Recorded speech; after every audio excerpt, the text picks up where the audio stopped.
শুক্ৰ পৰ্বত যদি এনেধৰণৰ অভাৰ লৈ থাকে তেন্তে জানিব যে খুব ধুনীয়া অৱস্থা আপোনালোকৰ যাব। এনেই কুণ্ডলীত কোৱা হৈছে তেওঁ অন্তৰ্দশা প্ৰায় 20 বছৰ চলে, সেই অন্তৰ্দশা আপোনালোকে লাভ কৰিব পাৰিব। শুক্ৰ ভাল কেনেকৈ গম পাব?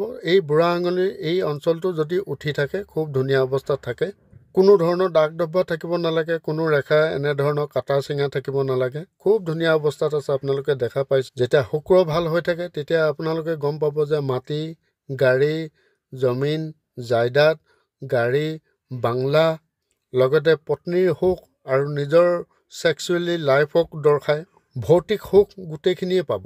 লগতে তেওঁ হাতৰ ৰেখাসমূহ অত্যন্ত শুভেই। জীৱন ৰেখা, দুই মুখৰ, মগজ ৰেখা, হৃদয় ৰেখা, শনি পৰ্বতত খুব ধুনীয়া এটা মাছৰ চাইন, চন্দ্ৰ পৰ্বতৰ পৰা ওলোৱা ভাগ্য ৰেখা অত্যন্ত শুভ বুলি কোৱা হয়।